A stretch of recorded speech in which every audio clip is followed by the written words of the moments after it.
नमस्कार, जोहार, झारखंड देख रहे हैं आप और आपके साथ मैं हूं सोनाली सिंह। बुलेटिन की शुरुआत करेंगे बड़ी खबर के साथ। बड़ी खबर रांची से आ रही है, जहां पर ईडी के जोनल ऑफिस में आज आईएएस पूजा सिंघल अकेले ही केंद्रीय जांच एजेंसी के अधिकारियों के सवालों का जवाब देने पहुंची। पिछले 2 दिनों से अभिषेक झा से पूछताछ हुई थी और जो जानकारी मिल रही है उसके अनुसार ईडी को जो जानकारी अभिषेक से हासिल करनी थी वो करीब करीब हासिल कर ली गई है। फिलहाल मनरेगा घोटाले की आरोपी आईएएस पूजा सिंघल से पूछताछ जारी है। अधिक जानकारी दे रहे हैं न्यूज 18 से हमारे सहयोगी ओम प्रकाश। मनरेगा घोटाले को लेकर ईडी की जांच में अब पूरी तरह से शिकंजा जो है वो आईएएस ऑफिसर पूजा सिंघल के खिलाफ कसता हुआ नजर आ रहा है। आज पूजा सिंघल को अकेले ही पूछताछ के लिए ईडी दफ्तर बुलाया गया है, जहां पर उनसे पूछताछ की जा रही है। अब बता दें कि मंगलवार को जो पूजा सिंघल हैं अपने पति अभिषेक के साथ यहां पर पहुंची थी और उनके साथ पूछताछ की गई थी, लेकिन 2 दिनों से लगातार अभिषेक से पूछताछ के बाद कई अहम जानकारियां जो है वो ईडी के अधिकारियों को मिल चुकी हैं, जिसके बाद आज अभिषेक झा को नहीं सिर्फ पूजा सिंघल को बुलाया गया है जिनसे पूछताछ की जा रही है, वहीं सुमन जो उनके सीए रहे हैं अभिषेक झा के, उनसे भी अंदर में पूछताछ की जा रही है। उम्मीद की जा रही है कि जल्द ही इस मामले में कोई बड़ी कार्रवाई देखने को मिल सकती है। वहीं जो जानकारी मिल रही है उसके अनुसार जो अभिषेक झा से पूछताछ और सुमन से जो पूछताछ हुई है उसके आधार पर कोलकाता में भी ईडी की कार्रवाई जो है बुक की जा रही है और वहां भी ईडी की दबिश है। देखना होगा कि मामले में अब आगे की कार्रवाई किस दिशा की ओर बढ़ती है। ईडी को कई अहम जानकारियां जरूर मिल रही है, लेकिन क्या वो इतनी ठोस हैं कि आगे की कार्रवाई ईडी कर सकती है, ये एक अहम सवाल है। रांची से न्यूज 18 के लिए ओम प्रकाश। और इसी बीच रांची से इस वक्त की सबसे बड़ी खबर आपको बता रहे हैं। ईडी जोनल ऑफिस में गहमा गहमी जो है वो बढ़ गई है। सीआरपीएफ जवानों को एक बार फिर से ईडी ऑफिस बुलाया गया है। पूजा सिंघल और सीए सुमन से लगातार पूछताछ जारी है। वहीं देखिए अभिषेक झा को भी लगातार तीसरे दिन ईडी ऑफिस बुलाया गया है। तो ये बड़ी जानकारी, बड़ा अपडेट, बड़ी खबर आपको बता रहे हैं। इस वक्त की सबसे बड़ी खबर, ईडी जोनल ऑफिस में गहमागहमी बढ़ गई है। सीआरपीएफ जवानों को ईडी ऑफिस एक बार फिर से बुलाया गया है। पूजा सिंघल और सीए सुमन से लगातार पूछताछ जारी है। वहीं देखिए अभिषेक झा को भी ईडी ऑफिस बुलाया गया है। लगातार तीसरे दिन अभिषेक झा से पूछताछ की जा रही है। पहले ये जानकारी मिल रही थी कि आईएएस पूजा सिंघल को अकेले बुलाया गया है, लेकिन अब गहमा गहमी बढ़ गई है और अब एक बार फिर से अभिषेक झा को लगातार तीसरे दिन बुलाया गया है। आपको बताते चले कि पूजा सिंघल से कल भी 9 घंटे पूछताछ हुई थी और आज दूसरे दिन भी पूजा सिंघल से लगातार पूछताछ ईडी के अधिकारियों के द्वारा किया जा रहा है। इसके अलावा देखिए पूजा सिंघल और सीए सुमन मौजूद हैं, जिनसे पूछताछ लगातार जारी है। सीआरपीएफ जवानों को बुला लिया गया है। अभिषेक झा को भी ईडी ऑफिस बुलाया गया है। तो ये बड़ी जानकारी, बड़ा अपडेट आपको बता रहे हैं। ईडी के जोनल ऑफिस में आईएएस पूजा सिंघल इस वक्त मौजूद हैं। आपको बताते चले कि अभिषेक झा को भी ईडी ऑफिस बुलाया गया है। ईडी जोनल ऑफिस में इस वक्त गहमा गहमी बढ़ चुकी है। सीआरपीएफ जवानों को एक बार फिर से बुलाया गया है। और इस खबर पर ज्यादा जानकारी के साथ रांची से हमारे संवाददाता ओम प्रकाश लाइव जुड़ चुके हैं। सीधे उनका रुख करते हैं। ओम प्रकाश, देखिए ईडी जोनल ऑफिस में इस वक्त गहमा गहमी बढ़ गई है। सीआरपीएफ जवानों को एक बार फिर से बुला लिया गया। वहीं देखिए पूजा सिंघल और सीए सुमन से भी पूछताछ जारी है। वहीं अभिषेक झा को लगातार तीसरे दिन बुलाया गया है। क्या ईडी के पास कुछ अहम जानकारी लगी है कि एक बार फिर से अभिषेक झा को बुला लिया गया? जी सोनाली, थोड़ा सा मैं क्लियर कर दूं, अभिषेक झा को फिलहाल नहीं बुलाया गया, लेकिन सीआरपीएफ जवानों को फिलहाल इस वक्त बुलाया गया है। अंदर सीआरपीएफ के जवान जो हैं वो अंदर गए हुए हैं और यहाँ पर फिलहाल जिस तरह से गहमा गहमी बढ़ी है उससे आशंका जाहिर की जा रही है कि कुछ बड़ा होने वाला है। आपको ये बताना ज़रूरी है कि अभिषेक झा को आज नहीं बुलाया गया है। पूजा सिंघल और सुमन कुमार से ज़रूर पूछताछ यहाँ पर हो रही है। दूसरी तरफ हम जो बात कर रहे हैं उसमें बताना ये बात भी ज़रूरी है कि सुमन कुमार को आज वीडियो कॉन्फ्रेंसिंग के जरिए उसकी अदालत में पेशी भी कराई गई ताकि न्यायालय के समक्ष कुछ उनकी पेशी हुई, क्योंकि राम विनोद सिन्हा जो केस है जो मनरेगा घोटाले को लेकर, उस केस को लेकर इनकी पेशी कराई गई है और उस मामले से संबंधित अदालत में वीडियो कॉन्फ्रेंसिंग के जरिए ईडी ऑफिस से इनकी को वीडियो कॉन्फ्रेंसिंग के जरिए पेशी की गई। दूसरी तरफ वहीं बात कर रहे हैं कि पूजा सिंघल के मामले को लेकर जो पूछताछ है वो की जा रही है और साफ तौर से देख सकते हैं कि अधिकारी जो हैं वो यहाँ से पूछताछ के दरमियान निकल भी रहे हैं और कई बार गेट खुल भी रही है। थोड़ी गहमागहमी ज़रूर बढ़ी है और जिस तरह से सीआरपीएफ जवानों को बुलाया गया उससे कुछ आशंका जाहिर की जा रही है कि शायद यहाँ की सुरक्षा व्यवस्था या फिर कुछ बातों को ध्यान में रखते हुए सीआरपीएफ की मदद आज फिर ली गई है। सुबह से सीआरपीएफ के जवान यहाँ पर मौजूद नहीं थे, लेकिन जिस तरह से अभी फ़िलहाल इस वक्त यहाँ पर सीआरपीएफ जवानों की तैनाती की गई है अंदर में, तो उससे लग रहा है कि ज़रूर कुछ बड़ी जानकारियां जो हैं वो यहाँ पर मिल रही हैं। सुरक्षा व्यवस्था का ख्याल रखा जा रहा है। दूसरी तरफ आपको ये भी बताना चाहेंगे कि सीए सुमन कुमार की रिमांड अवधि भी एक दिन के लिए बढ़ा दी गई है और अब उनकी जो पेशी होगी वो कल होनी है अदालत में। तो देखना होगा कि आगे किस तरह से जो जानकारियां हैं वो छनकर आती है। बिल्कुल ओम प्रकाश, देखिए कल भी पूजा सिंघल से करीब 9 घंटे तक पूछताछ चली और आज दूसरे दिन भी पूजा सिंघल को बुलाया गया है ईडी दफ्तर में। तो ऐसे में क्या उनकी गिरफ्तारी को लेकर कुछ गहमागहमी नजर आ रही है? आपको कुछ जानकारी मिल पा रही है? ये थी उनके द्वारा उन्हें मुहैया कराई जा रही है। जी सोनाली। ओम प्रकाश, लगातार पूजा सिंघल को दूसरे दिन बुलाया गया, कल 9 घंटे तक करीब पूछताछ हुई। तो तकनीकी खामियों की वजह से ओम प्रकाश से हमारा कनेक्शन टूट गया है, उनसे फिर से जुड़ने की कोशिश करेंगे। फिलहाल आपको जानकारी दे दें कि अभिषेक झा को फिलहाल नहीं बुलाया गया है और इस वक्त ईडी जोनल ऑफिस में गहमागहमी बढ़ चुकी है। आपको बताते चले कि आज दूसरे दिन आईएएस पूजा सिंघल से पूछताछ की जा रही है। क्या कुछ सवालात होंगे वो देखने वाली बात होगी और अब ये कार्रवाई किस दिशा में आगे बढ़ेगी ये भी देखना बेहद अहम हो जाता है। और देखिए आईएएस पूजा सिंघल से जुड़े मनरेगा घोटाले के तार कोलकाता से भी जुड़ते दिख रहे हैं। सीए सुमन कुमार से पूछताछ में मिले इनपुट के आधार पर ईडी की टीम ने कोलकाता में कारोबारी अभिजीत सेन के लोकेशन पर छापेमारी की और इस दौरान कारोबारी की एक महंगी जगुआर कार को यहां पर जब्त किया गया है।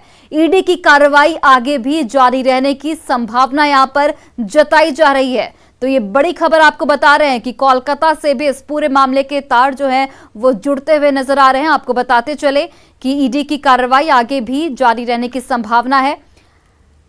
कोलकाता के कारोबारी अभिजीत सेन के लोकेशन पर इस वक्त छापेमारी की गई और इस दौरान कारोबारी की एक महंगी जगुआर कार को यहां पर ईडी के अधिकारियों द्वारा जब्त किया गया है। और वहीं पल्स हॉस्पिटल को लेकर कांग्रेस विधायक इरफान अंसारी ने कहा कि यह भुईहरी की जमीन पर बनी है जिसे खरीदा और बेचा नहीं जा सकता।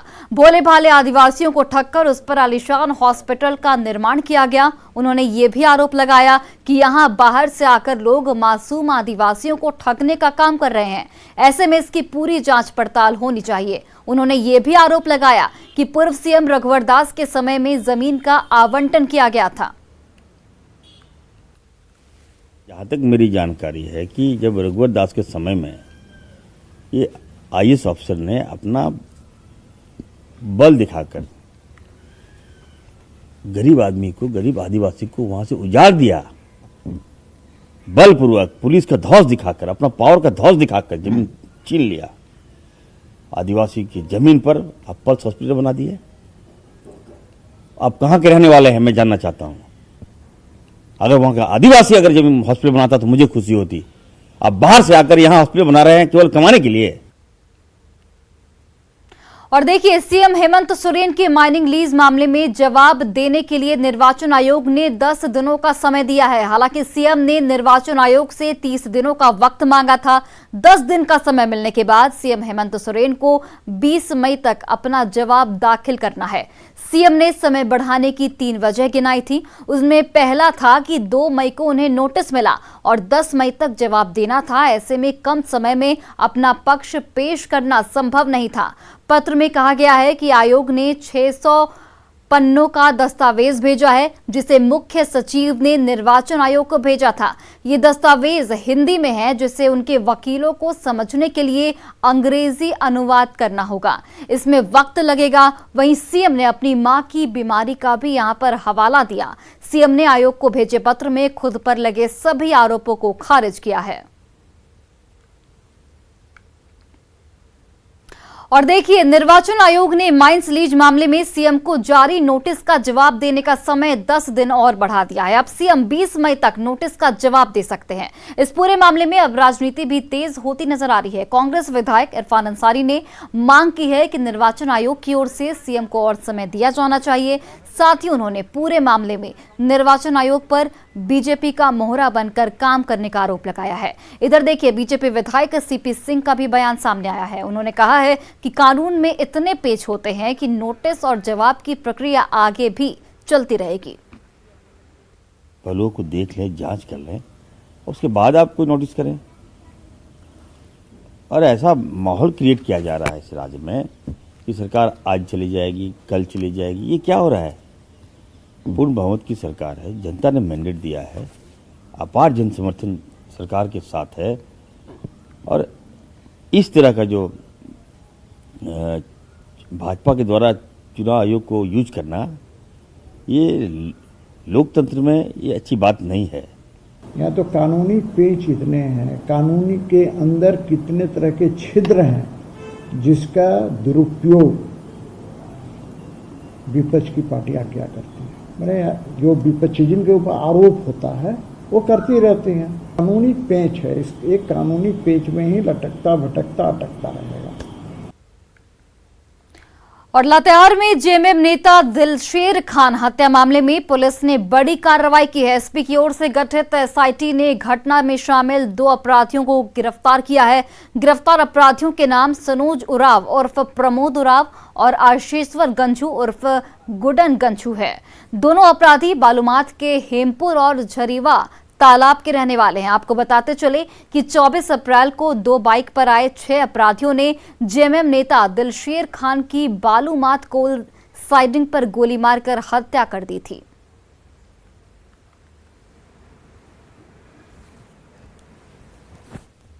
मूलतः बिहार के कैमूर जिले का रहने वाला है और 2005 से ही माओवादी संगठन से जुड़ा था।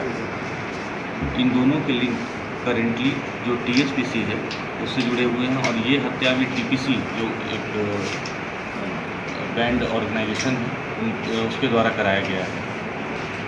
मूलतः जो बातें सामने आई हैं कि इसमें पैसे की धमकी देना, पैसा मांगना और उसको न देने पे इसकी हत्या की गई है।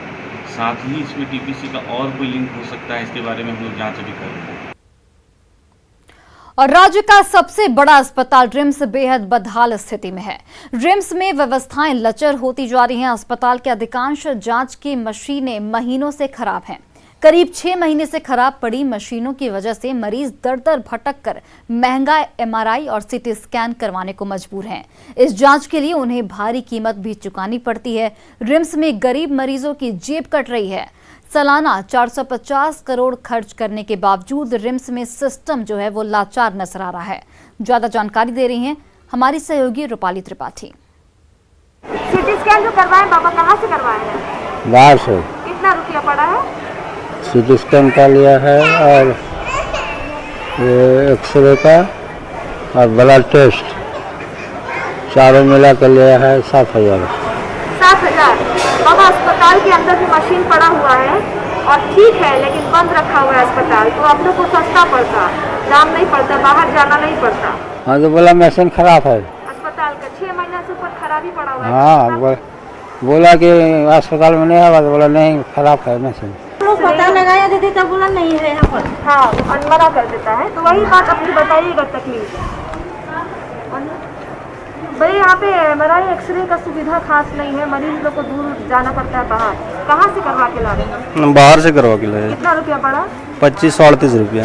तो महंगा पड़ रहा है कहीं ना कहीं। फ्री इलाज बोलकर आप लोग को महंगा झेलना पड़ रहा है। महंगाई तो दिक्कत नहीं है? दिक्कत तो है, लेकिन क्या करिएगा, हम लोग दूर से आया हुआ है। हाँ। हम लोग जानता नहीं है, मजबूरी का सीधा फायदा उठाया जा रहा है। हम लोग नहीं जानते, पता लगाया, कोई नहीं बोला यहाँ होता। इस वक्त हम राज्य के सबसे बड़ी सरकारी अस्पताल रिम्स में हैं, जहां पर रेडियोलॉजी की अगर महत्वपूर्णता की बात करूं तो आप सामने देखिए किस तरीके से ठप पड़ा ये विभाग। लगातार कई महीने हो गए, 6 महीने से ऊपर हो गए हैं, पेशेंट मरीज यहाँ पर शिकायत कर करके थक गए, लेकिन अब तक इसका उपाय नहीं निकल पाया है। एमआरआई, सीटी स्कैन और एक्सरे तीनों ठप पड़ा हुआ है। एक्सरे हालांकि बात करूं तो कुछ हद तक मरीजों का एक्सरे हो पाता है यहाँ पर। एमआरआई की बात करूं तो केवल एक मशीन जो है वो काम कर रहा है। 1500 से ऊपर मरीजों के लिए एक मशीन है जो काम कर रहा है।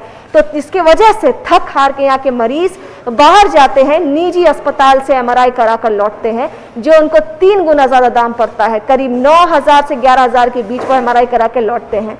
जवाब मांगो अस्पताल से तो उनके पास जवाब नहीं है। लगातार 6 महीने से ऊपर हो गया है, ये विभाग ठप पड़ा है और इसकी अब तक जवाबदेही नहीं है। रूपाली त्रिपाठी की रिपोर्ट, न्यूज़ 18 रांची।